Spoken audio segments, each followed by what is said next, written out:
Frank Miller y el mito del superhombre. Por Fernando Trujillo. Introducción. Según el filósofo alemán Friedrich Nietzsche, 1844 a 1900, el superhombre es aquel individuo más allá del bien y del mal, un hombre que se ha alejado de la masa para crear sus propias leyes, resumiéndose como un ser que ha dejado de ser un hombre común para convertirse en un ser superior. Dentro de las novelas gráficas del escritor norteamericano Frank Miller podemos ver este mito reflejado en muchos de sus personajes. Por supuesto que dentro del mundo del cómic hay muchos ejemplos del mito del superhombre, desde los superhéroes de distintas editoriales de la edad de oro del cómic pasando por Jodorowsky y sus metabarones o Alan Moore y su obra Watchmen, pero por el momento nos concentraremos en Frank Miller y tres de sus obras capitales, Sin City, 300 y El Caballero de la Noche. Dios está muerto y el superhombre ha ocupado su lugar. Comencemos con El Caballero de la Noche por ser la obra cumbre de Miller, ya que en ella nos encontramos con un Batman más oscuro y violento totalmente distinto al Batman Light de esa época. Si vieron los super amigos ya saben a lo que me refiero. El Batman de Miller era un hombre atormentado y violento, un hombre que impone su propia ley en Ciudad Gótica. Desde los lúgubres edificios de Ciudad Gótica el Caballero Nocturno vigila las calles, castigando a los criminales a su manera sin importarle lo que la policía o la opinión pública piensen de él. Batman es un proscrito, un justiciero por su propia mano pero que ante todo es un hombre con un alto sentido de honor y justicia. Es aquí donde se presenta al superhombre.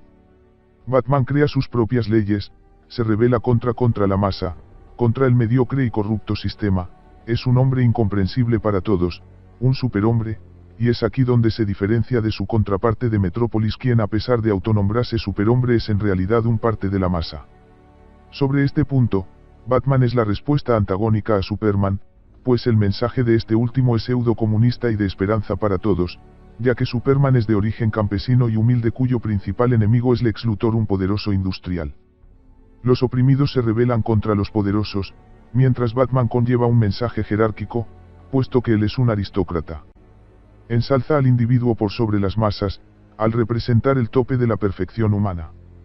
1. Para finalizar con Batman pasemos a ver las tres transformaciones que Nietzsche señaló en Así habla Zaratustra y las cuales sufre el personaje de Batman.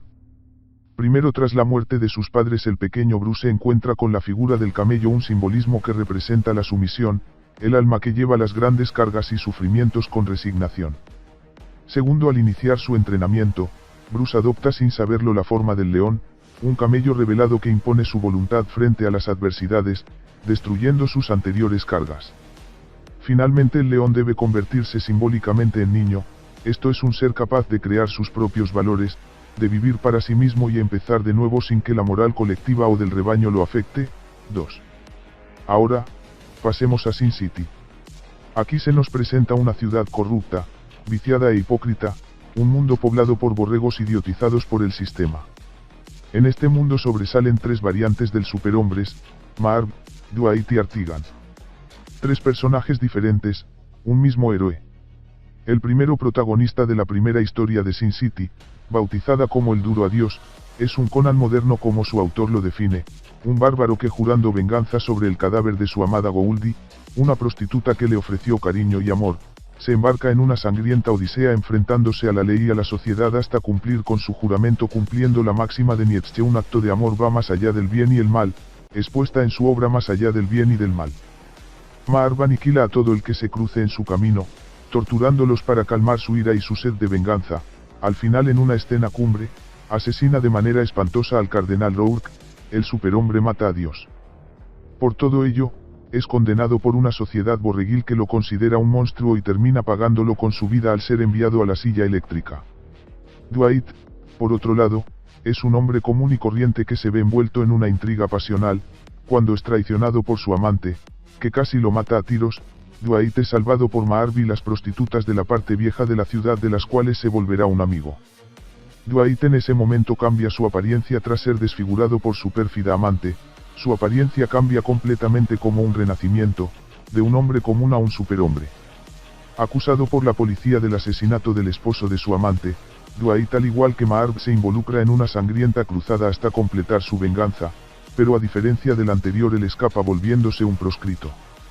En la Gran Matanza, donde volvemos a ver Dwight, somos testigos de cómo tras el asesinato de Jackie, un policía violento, se avecina una guerra entre las prostitutas y los policías, una lucha entre amazonas que viven bajo su propia ley y los lacayos del sistema. Dwight se convierte en general de las primeras con ayuda de su amante, Gail, y juntos logran derrotar a sus enemigos.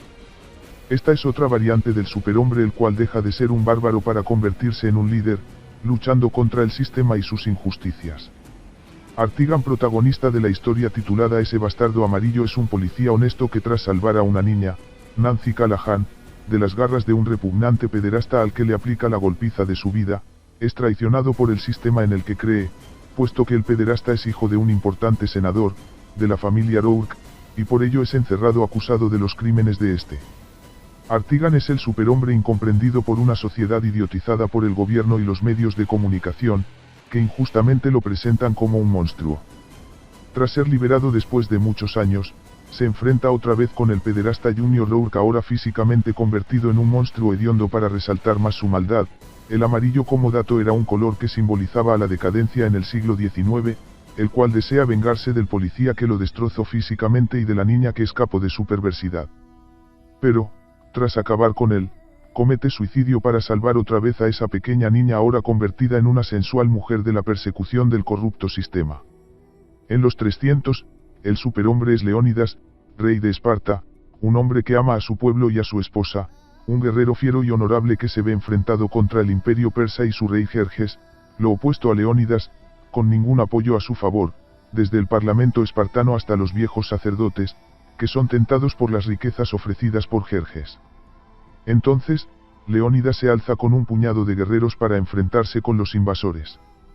He aquí al superhombre que con todo en contra guía a un reducido grupo de seguidores en la lucha con un enemigo aparentemente más poderoso.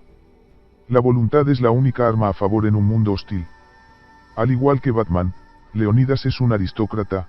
Nietzsche expresó que los aristócratas eran unos hombres, dotados de un carácter muy cercano a la naturaleza, bárbaros en todo el sentido de la palabra, hombres de presa en posesión de una fuerza de voluntad y de un ansia de poder aún intactos. 3.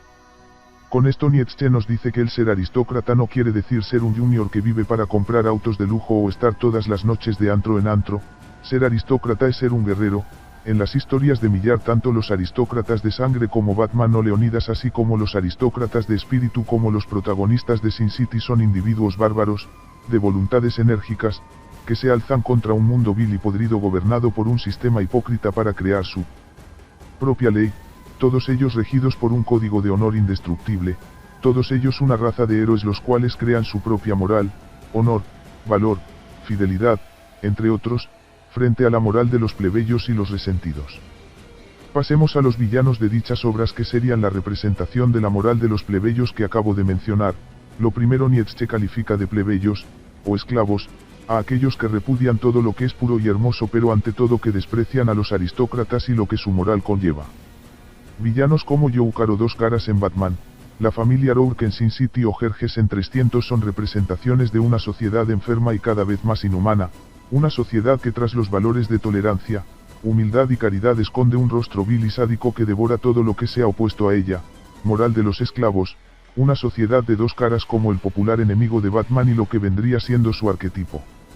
Entre los villanos de Batman, aparte del famoso Joker, representación de la locura y el caos, tenemos al clásico Pingüino, un mafioso elegante pero que lo opuesto a la idea del superhombre, ya que el pingüino no va hacia lo alto sino hacia lo más bajo como un animal, corrupción, violencia, materialismo. La familia Rourke en Sin City, por ejemplo, representa la apoteosis de la hipocresía social y la involución hacia lo más bajo de los valores humanos. Está compuesta por el senador Rourke, un político despreciable que utiliza su poder para hacer su voluntad, cuyo hijo es un violador de niñas que gracias a la influencia de su padre es impune. El hermano del senador es el cardenal Rourke, que viene a representar ese cristianismo que Nietzsche tanto despreciaba y que plasmó de manera tajante en su obra El Anticristo. En la obra de Nietzsche los sacerdotes vienen a representar esa moral de los resentidos y los borregos, un hombre influyente y malvado cuyo hijo adoptivo es Kevin, un psicópata caníbal y fundamentalista cristiano. Jerjes, a pesar de ser un aristócrata en la sangre, su espíritu viene a ser plebeyo. Como dije antes, es lo opuesto a Leónidas, ya que Jerjes es un hombre materialista, lleno de joyas y lujos, megalómano que se considera un dios, que desprecia a sus sirvientes los cuales le temen, un cobarde que siempre está en su trono rodeado de oro y rameras mientras su opuesto lucha al lado de sus camaradas por derrotarlo. La derrota de Jerjes en 300 viene a ser simbólicamente la muerte de Dios en la obra de Nietzsche, mientras que la muerte física de Leonidas viene a ser el nacimiento del superhombre. Entonces tenemos como villanos a burgueses, la familia Rourke, sacerdotes, los traicioneros sacerdotes en 300, criminales, el pingüino y dos caras, y a un dios mismo, Jerjes. Frente a todos estos villanos están los superhombres en una batalla interminable entre la moral de los plebeyos frente a la moral de los aristócratas, entre la masa y el individuo, entre valores como el honor y la verdad frente a la mentira y al odio, una lucha que trasciende de las viñetas de un cómic a la historia de la humanidad.